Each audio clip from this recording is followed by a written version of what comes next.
Beri nama pedang ini Naga Puspa.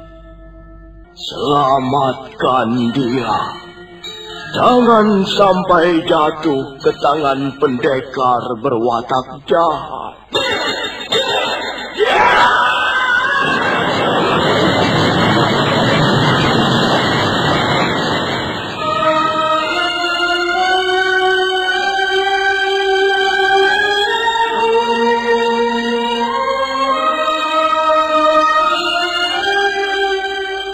Tutur Kidula.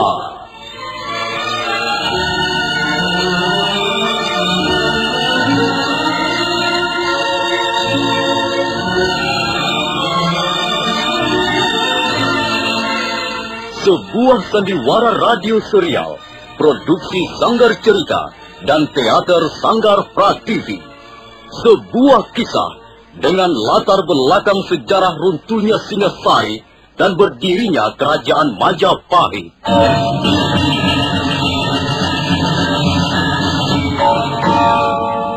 Sandiwara ini didukung oleh pemain-pemain radio yang sudah ternama, Ferry Fadli, Ivone Rose, dan Eli Ermawati.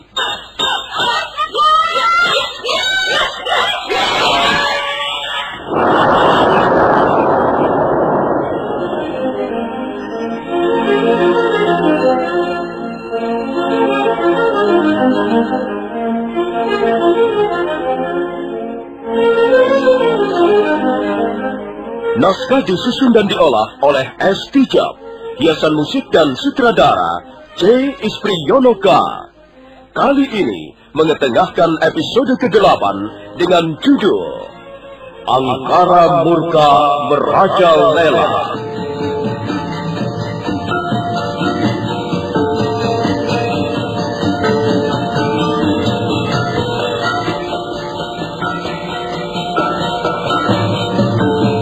Dalam seri ke-235 ini didukung oleh para pemain Nusri Nurdin sebagai Lembu Sora, Rusli sebagai Rangga Lawe, Ferry Fadli sebagai Arya Kamandanu, Ivone Rose sebagai Sakawuni, Peter Pan sebagai Banyak Kapuk, Heri Stiono sebagai Dia Sanggramo Wijaya, dan Asdi Suhastra pembawa cerita. Selamat menikmati.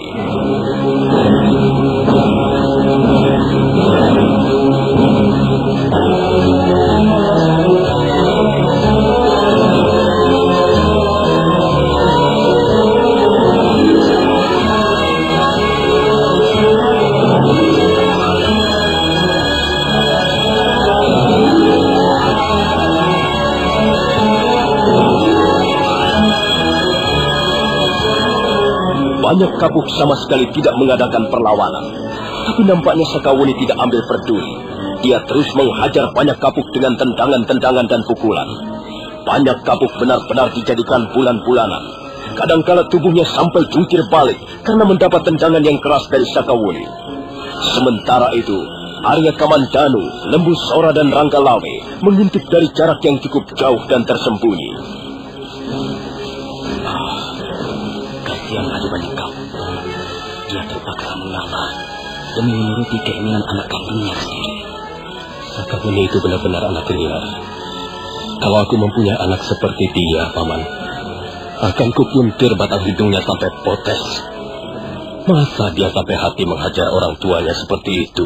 Oh, lihat Paman Lembu Sora. Lihat, Kakang Banyak Kapuk nampaknya sudah tidak berdaya lagi.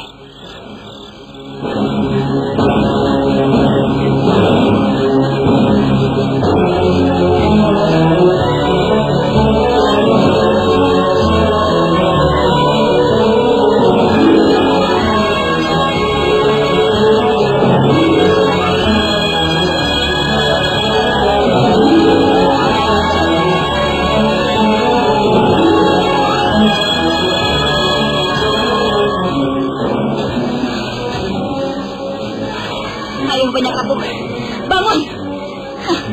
Apa yang kau lakukan di semak belukar itu? Jangan terus suruk-suruk seperti babi hutan kelaparan. Ayo bangun, bangun, bangun dan hadapi aku, Sakawuni. Tidak, Sakawuni. Bagaimanapun juga, aku tidak akan memberikan perlawanan. Kalau begitu jangan salahkan aku Banyak Kapuk. Salahkan dirimu sendiri. Kau kira hatiku akan menjadi lunak melihat sikapmu seperti itu? Tidak Banyak Kapuk. Aku sudah terlanjur kenyang menderita. Aku akan tetap tegar dan tidak mungkin merubah pendirianku. Sudahlah Sakawuni. Kuharap kau segera menyelesaikan pertikaian kita ini. Kalau kau ingin membunuhku, cepat lakukanlah. Barangkali memang sudah takdirku harus mati di tanganmu. Laki-laki macam apa kau ini Banyak Kapuk? Rupanya kau hanyalah seorang penjaga klasteri. Kau hanya pandai merengek-rengek dan minta dikasihani. Tapi siapa yang akan mengasihani kau Banyak Kapuk? Ayo, tengoklah ke sekelilingmu. Siapa yang akan mengasihanimu? Tak ada seorang manusia pun di tempat ini. Aku tidak minta dikasihani Sakawuni. Aku memang tidak pantas dikasihani. Tutup mulutmu, cukup. Aku tak ingin berlama-lama lagi. Akan segera aku sudahi permusuhan ini. Aku akan merasa puas jika dendamku terbalas. Aku akan tidur dengan nyenyak dan makan dengan rasa enak. Nah, bersiaplah menjemput ajalmu Banyak Kapuk.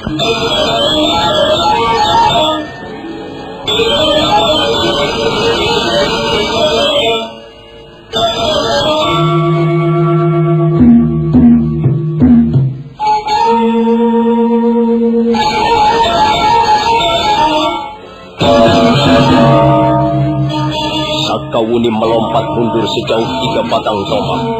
Sambil memasang kuda-kuda, gadis itu segera menutup telinganya dengan kedua belah tangannya. Banyak Kapuk tahu bahwa Sakawuni bermaksud mengeluarkan jurus-jurus mautnya. Tapi sedikit pun dia tidak bergerak dan bermaksud melawan. Dia tetap berdiri dengan sempoyongan. Dia sudah pasrah.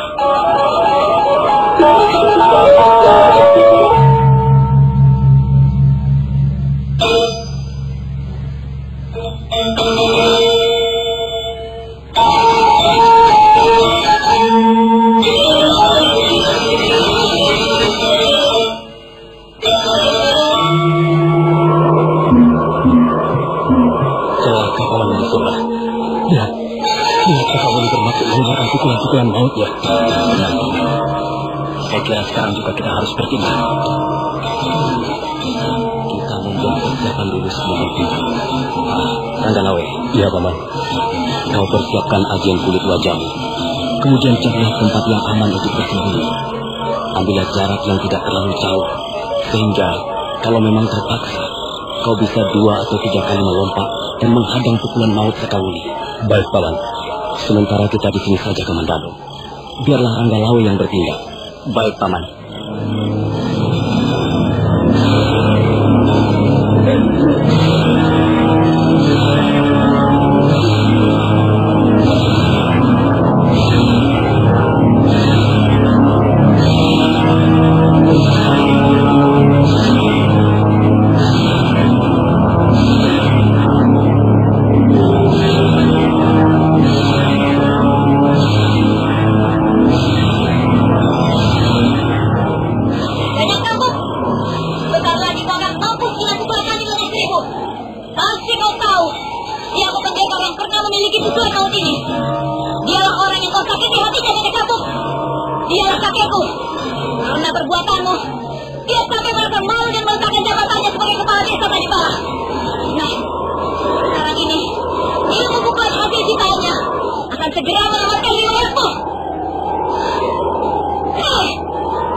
Kau tidak perlu terpengaruh dengan apa yang kulakukan, Sakawuni.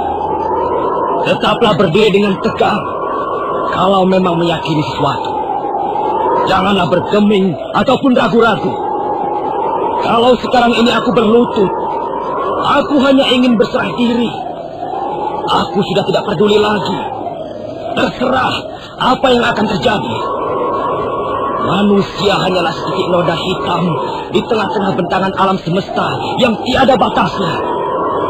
Apalah artinya setitik noda hitam? Sudah, kamu. Terimalah ajalmu sekarang juga.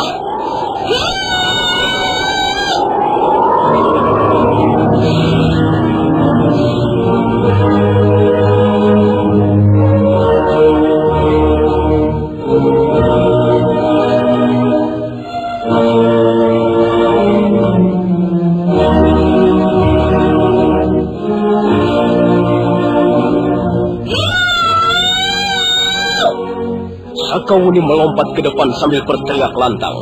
Tangan kanannya yang sudah berisi ilmu pukulan angin lengan 1000 terangkat ke atas. Ranggalawe sudah hampir melompat dari tempat persembunyiannya, tapi dia segera mengurungkan niatnya begitu melihat Sakawuni tiba-tiba berhenti. Ya, gadis itu tiba-tiba menghentikan langkahnya. Dia masih tetap berdiri, tapi dia tidak bergerak sama sekali. Perlahan-lahan tangannya jatuh terkulai. Banyak Kapuk segera menghampirinya. Wuni, Sakawuni, ada apa denganmu? Wuni, ada apa denganmu? Ada apa denganmu, anakku? Mengapa kau tiba-tiba berhenti?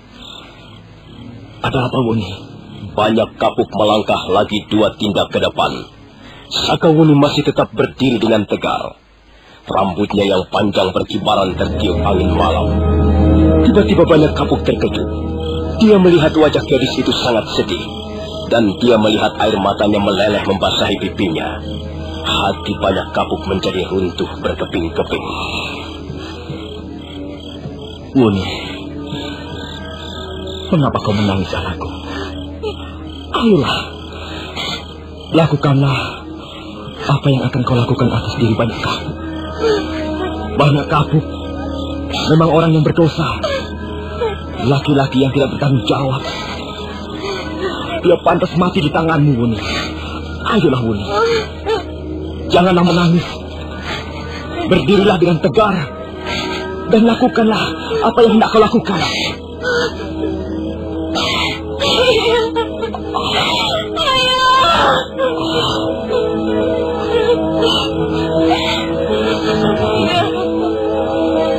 Sakawuni,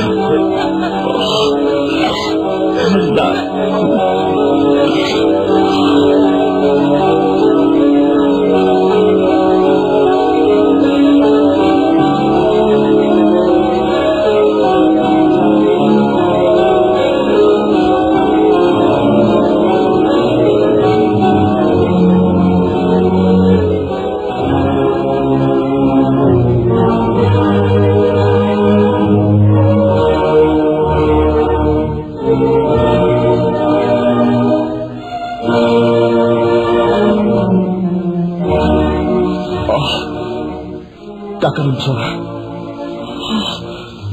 kalian berada di sini juga. Kami ditugaskan Gusti Sangrama Wijaya untuk mengikutimu dari kejauhan, Kakang Banyak Kapuk. Ya, Kakang. Gusti Sangrama Wijaya sangat mengkhawatirkan keadaanmu dan keadaan putri. Kelihatannya persoalannya sudah selesai. Bukankah begitu, Adi Banyak Kapuk? Benar, Kakang. Semula aku sudah putus asa. Nampaknya Sakawuni sudah tidak mau merubah pendiriannya dan sikapnya. Tapi rupanya Sang Hyang Widi masih melindungi kami. Ada apa dengan Sakawuni, Kakang Banyak Kapuk? Dia pingsan. Dia terlalu sedih. Nafasnya sampai sesak.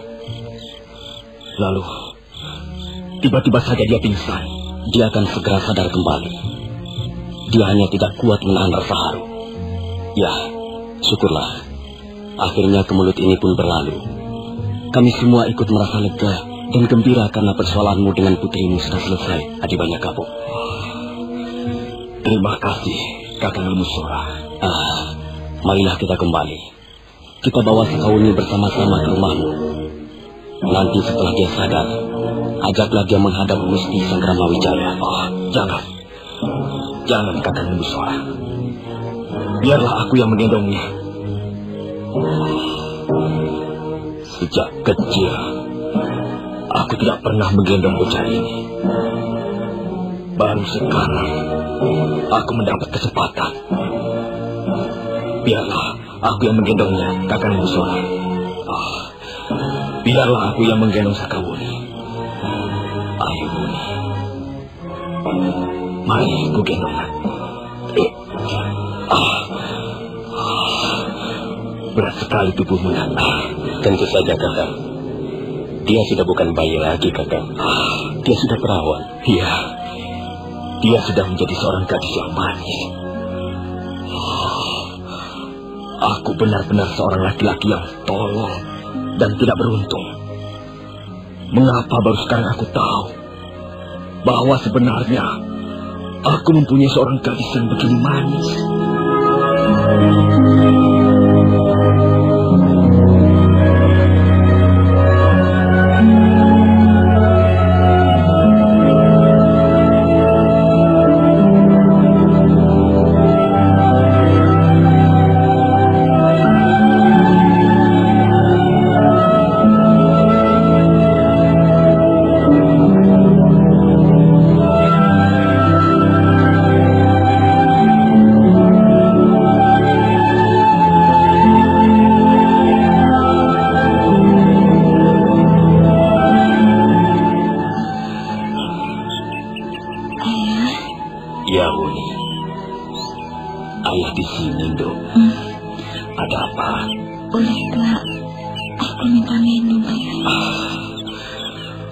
Mengapa kau berkata begitu, Buni?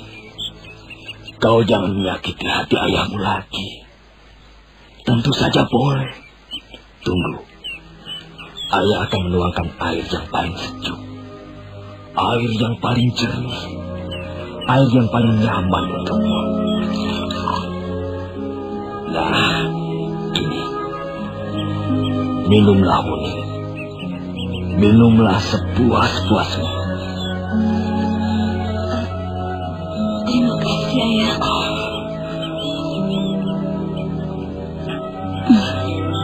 Ayah. Ada apa, Buni? Katakan saja, Buni. Kalau ada yang kau inginkan, katakan saja.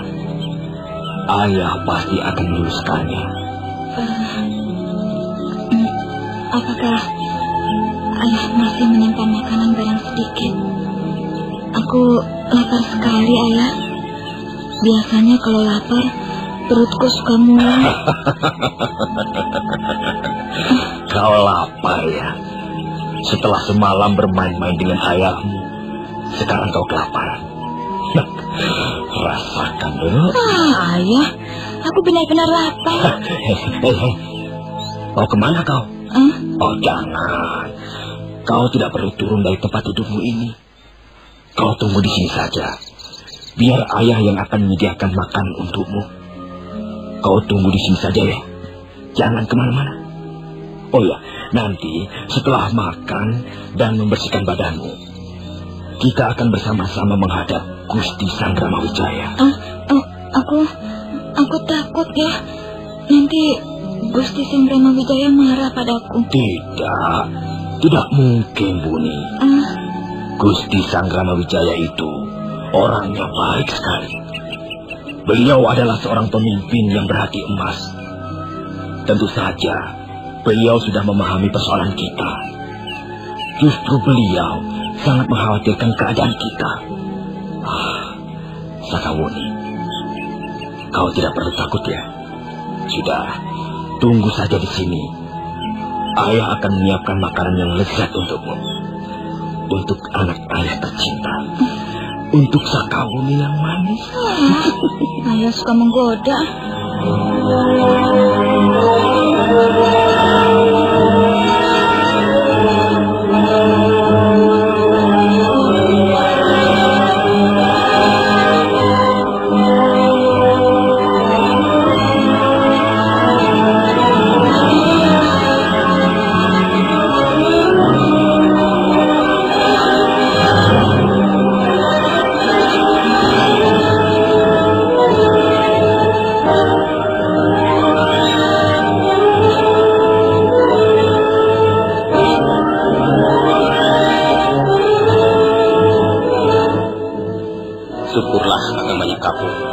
Kami semua ikut gembira dan bahagia karena Kakang Banyak Kapuk sudah bersumpah dan bersatu lagi dengan putri tercinta.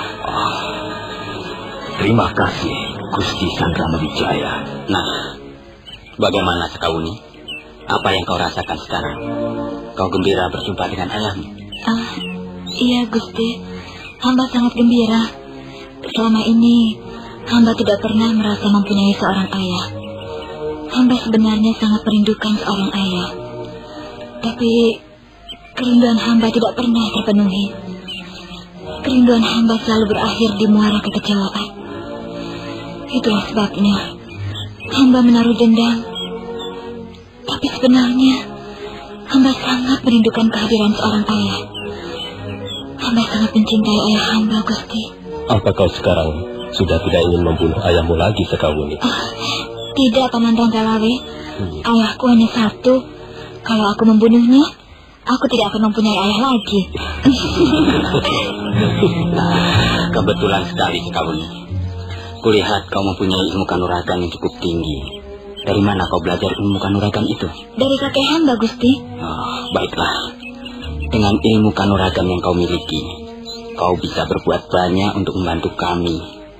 Majapahit sangat membutuhkan orang-orang seperti kau, Sakawuni. Bagaimana kalau kau bekerja di sini saja?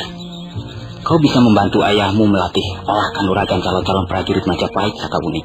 Apakah ayah hamba akan setuju, Gusti? Apakah ayah hamba akan mengizinkan hamba tinggal di Majapahit? Kalau ayahmu tidak setuju, jangan lagi dia kau anggap sebagai ayahmu. Biar Lembu Sora yang akan menggantikannya menjadi ayahmu. Sakawuni, kau tidak usah khawatir. Tentu saja ayahmu setuju. Memang sebaiknya kau tinggal di sini bersama ayah, Sakawuni. Seorang gadis remaja memang seharusnya tinggal bersama ayahnya. Iya, tapi itu tergantung pada Sakawuni sendiri. Barangkali dia ingin tinggal bersama ibunya. Ampun, Gusti. Kalau memang ayah mengizinkan, hamba mau tinggal di Majapahit. Bagus. Kalau begitu, mulai sekarang kau bekerja membantu kami. Mulai sekarang, kau menjadi salah seorang warga desa Majapahit. Terima kasih, Gusti. Nah, kukira persoalan Kakang Banyakapu sudah selesai secara tuntas. Kita semua harus mengucap rasa syukur pada Sang Hyang Widi. Semua ini terjadi atas karunia-Nya.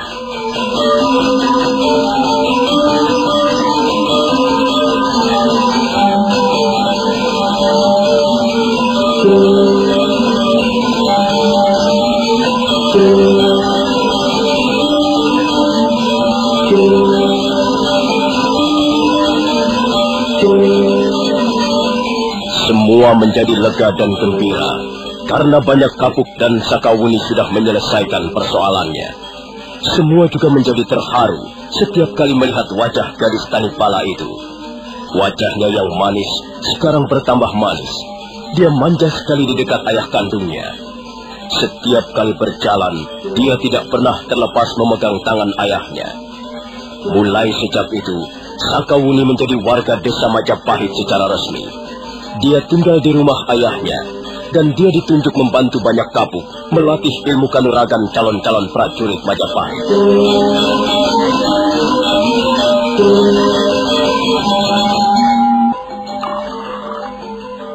Wuni.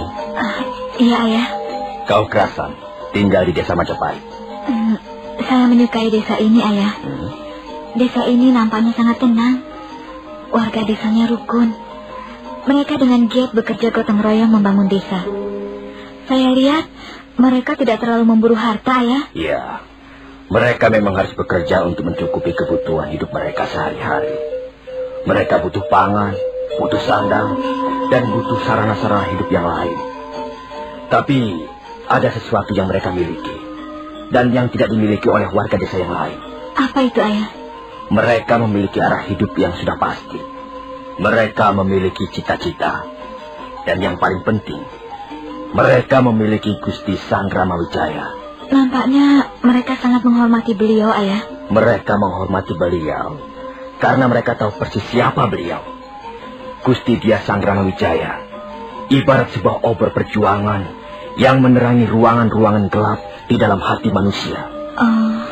Selama ini kita tahu bahwa rakyat dalam keadaan tertindas dan tertekan.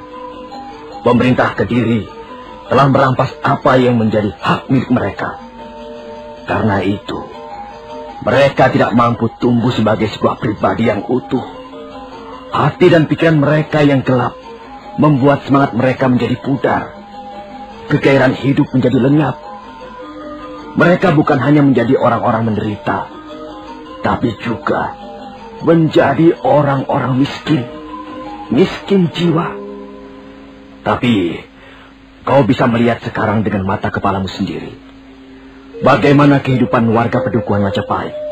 Saya lihat mereka bekerja dengan penuh semangat, Ayah. Sepertinya mereka tidak gentar menghadapi bahaya ataupun tantangan. Itulah Sakawuni. Orang boleh saja tidak mempunyai harta benda, tapi kalau orang sudah tidak mempunyai cita-cita, tidak memiliki daya hidup, tidak memiliki api semangat, tidak mempunyai kiblat perjuangan, tidak mempunyai harapan-harapan untuk masa depannya, maka dia bisa dikatakan orang yang paling miskin di dunia. Dan sebuah negara yang sebagian besar rakyatnya hidup dalam keadaan seperti itu, cepat atau lambat, negara itu pasti akan runtuh. Apakah hal seperti itu akan dialami pemerintah Kediri, Ayah? Hal seperti itu sudah dialami oleh negara-negara di tanah Jawa ini sebelum Kediri. Mulai dari kerajaan Mataram pertama, kemudian kerajaan Sailendra, sampai ke Mataram Tunggal. Selanjutnya kerajaan Medang, Jenggala, Singasari, Kahuripan, dan Panjalu. Semua kerajaan itu dulunya tidak pernah ada, kemudian ada, dan menjadi besar karena rakyatnya. Dan akhirnya menjadi runtuh dan lenyap juga karena rakyatnya sendiri. Nah, Sakawuni, apa yang baru saja aku katakan tadi hanya sekedar untuk pengetahuan saja. Iya, Ayah. Oh iya, Ayah. Apakah Ayah tidak ingin menemui Ibu? Suatu saat nanti ayahmu pasti akan menemui ibumu. Kapan ya? Kapan? Ayah belum bisa mengatakan kapan. Ayah hanya mengatakan bahwa suatu saat nanti ayah pasti akan menemui ibumu. Ya, ayah harus minta maaf atas dosa-dosa ayah di masa lalu. Mudah-mudahan saja ibumu mau memaafkan dosa-dosa ayahmu. Sekarang Ibu tidak tinggal di desa Tanibala, ya? Oh ya? Ibu tinggal di puncak Bukit Panapihan. Kalau suatu saat nanti ayah ingin menemui Ibu, saya bersedia mengantarkan ayah. Oh, iya. Mudah-mudahan saja saat itu segera tiba, Muni. Tentu akan sangat menyenangkan sekali kalau kita bisa bersama-sama. Iya. Saya mau keluar dulu sebentar, Saya ingin menemui Arya Kamandanu. Kau rupanya sudah mengenalnya dengan baik. Kami memang sudah pernah bertemu beberapa kali sebelumnya, ya. Kami sudah menjalin persahabatan. Aku pergi dulu, ya. Iya. Pergilah. Hati-hati, Sakawuni.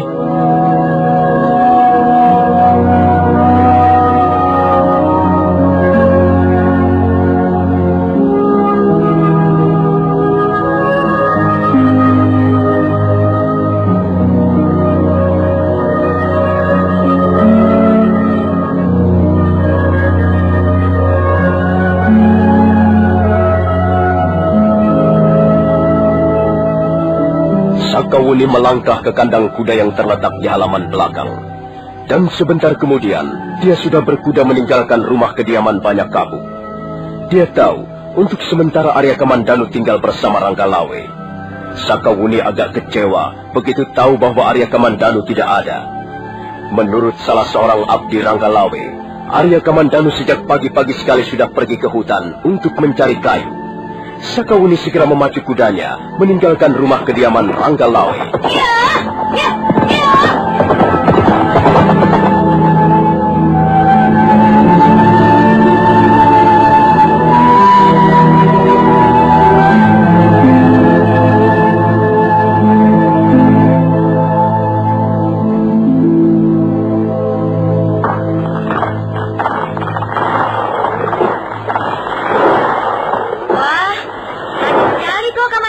Oh, kau Sakawuni?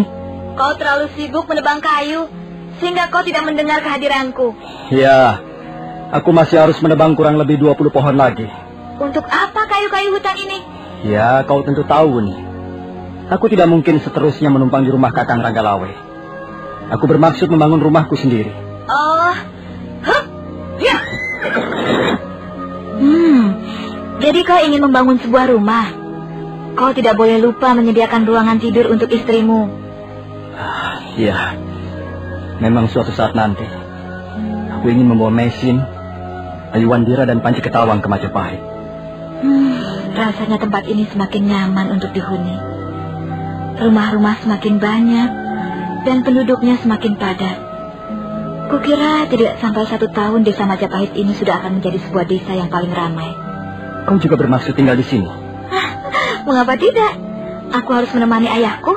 Bagaimana dengan ibumu? Ya, aku akan mencari kesempatan untuk pergi ke puncak Bukit Panampihan. Aku harus bisa membujuk ibu agar mau tinggal bersama ayah di Majapahit. Aku akan sangat merasa bahagia kalau kami bisa tinggal bersama-sama. Sekarang kau pasti tahu bahwa sebenarnya ayahmu adalah seorang laki-laki yang baik. Kamandanu, setiap orang tentu saja harus mau memperbaiki kekeliruannya. Kulihat semua laki-laki di sini rata-rata baik. Mereka mau berjuang. Itulah yang penting. Iya, mereka rata-rata sudah berkeluarga. Kakang Ranggalawe mempunyai keluarga di Tuban. Paman Nambi keluarganya tinggal di Lamajang. Rekian Demung dan Gajah Biru juga mempunyai keluarga. Tapi sekarang ini mereka terpaksa belum bisa berkumpul dengan keluarganya. Mereka masih harus berjuang. Kukira aku pun tidak segera bisa membawa Mesin ke Majapahit. Suasananya masih belum memungkinkan. Kamandanu, aku membawa air bersih. Apakah kau tidak merasa haus? Terima kasih, Buni. Aku memang belum minum sejak tadi. Kalau begitu, minumlah. Terima kasih. Segar sekali rasanya. Terima kasih, Buni. Iya. Apakah kau mau bekerja sampai sore hari, Kamandanu? Tidak. Aku harus pulang sebelum tengah hari nanti. Bukankah kita semua harus menghadap Gusti Sangramawijaya sore nanti? Apakah ada pertemuan penting lagi? Ya. Gusti Sangramawijaya ingin membicarakan lagi masalah pagar batu. Gusti Sangramawijaya ingin membuat pagar batu yang mengelilingi rumah kediaman beliau. Awas, Sakauni. Jangan berdiri di situ. Aku akan merobohkan pohon ini.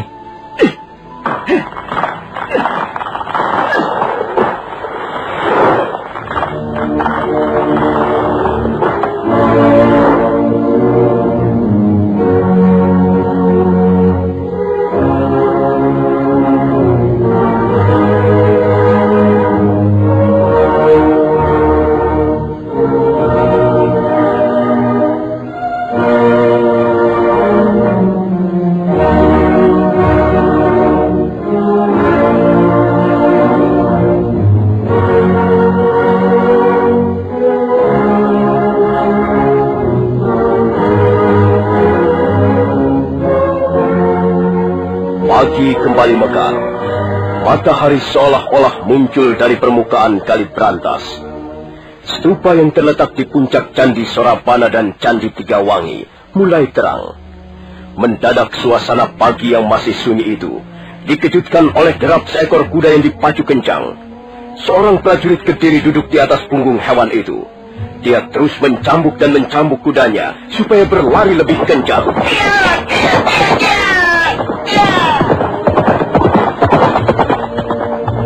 Kuda itu terus berlari bagaikan diuber setan kesiangan. Candi Sorabana segera tertinggal jauh di belakangnya. Prajurit Kediri itu tidak berhenti di desa Pakauli.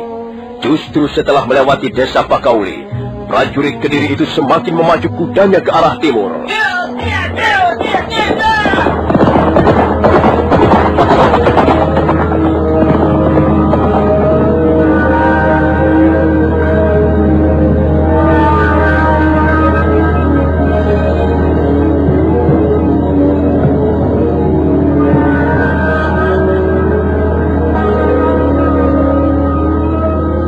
Tak lama kemudian, prajurit Kediri itu sudah memasuki halaman rumah kediaman Empu Tong Pajil. Dia segera menempatkan kudanya di dekat pagar sebelum kemudian melompat ke arah serambi depan. Ada apa, prajurit? Mengapa kau tergopoh-gopoh datang kemari? Ampun, tuanku. Ada yang hendak hamba laporkan pada tuanku Bajil. Katakan saja. Laporkan secara jelas dan terperinci. Kemarin hamba berkuda menyusuri sungai Banyumenep sampai ke bagian hulu. Kemudian secara tidak sengaja hamba melihat ada orang-orang Majapahit, tuan. Sungai Banyumenep memang dekat dengan wilayah desa Majapahit. Kau harus memberikan laporan yang penting, prajurit. Jangan hanya sekedar melapor saja. Apa anehnya kau melihat orang-orang Majapahit di Sungai Banyumenep? Sebentar, Sambi. Maaf, Kakang Bajil. Prajurit ini baru saja memulai laporannya. Mungkin saja laporan itu belum sampai ke hal-hal yang penting. Nah, teruskan dulu laporanmu, prajurit. Biar kami semua akan mendengarkan. Baik, Tuanku Renteng. Semula, hamba juga tidak menaruh minat terhadap mereka, orang-orang Majapahit itu.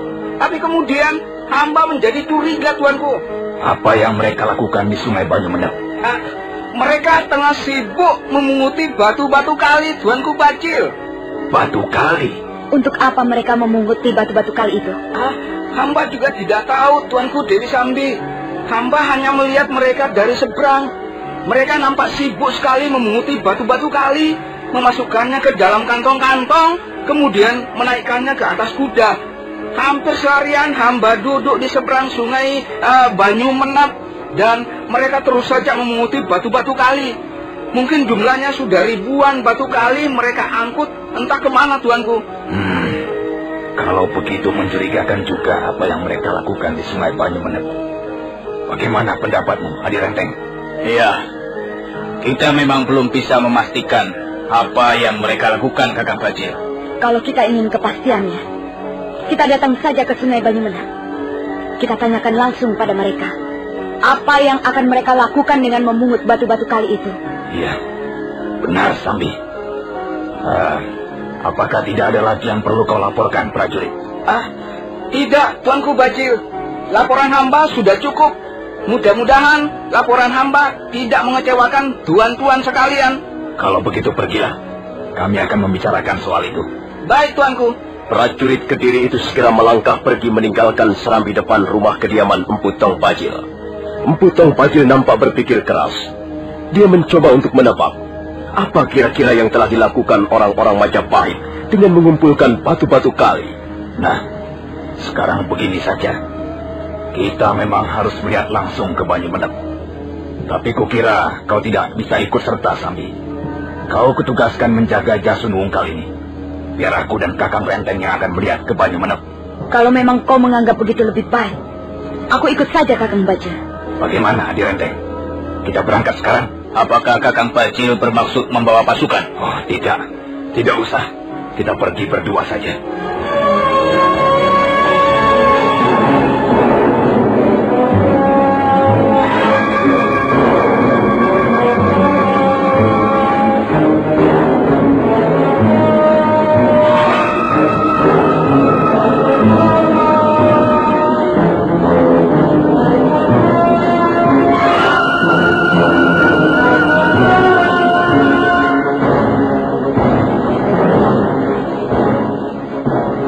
Setelah mengatur segala sesuatunya dan menyerahkan tanggung jawab keamanan pada Dewi Sambi, Empu Bajil dan Empu Renteng segera berkuda meninggalkan Jasun Wungkal.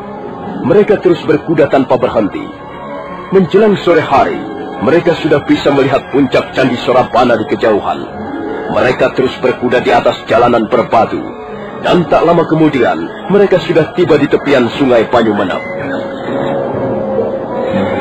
Benar. Apa yang dilaporkan prajurit itu, Adi Renteng? Lihat, orang-orang itu masih sibuk memunguti batu kali. Oh iya. Apa yang akan mereka lakukan dengan batu-batu kali itu, Kakang? Ayo, kita temui mereka, Adi Renteng. Kita tanya pada mereka.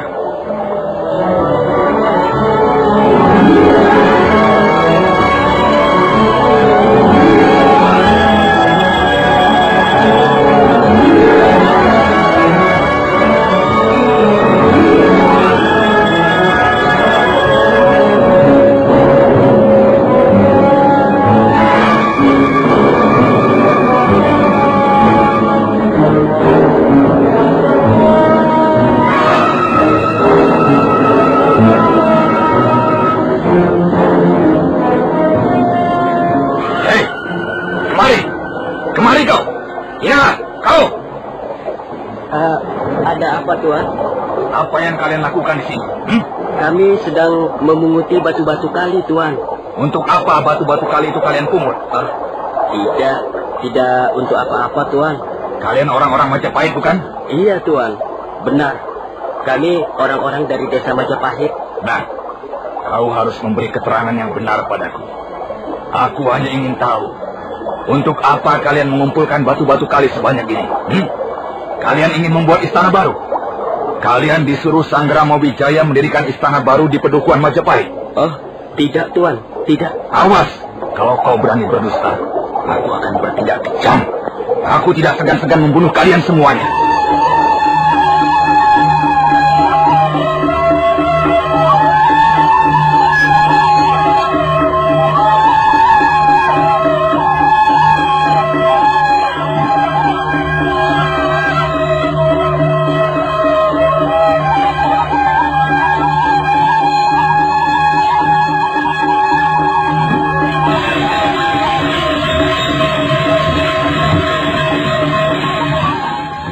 Empu Bajil kelihatan sangat gusar. Orang Majapahit itu menjadi mengkeret ketakutan. Wajahnya pucat dan tubuhnya menggigil. Empu Bajil terus menatap wajah orang itu dengan dingin. Kemudian pendekar dari lereng Tengger itu meraba tongkat pencabut roh yang terselip di pinggangnya.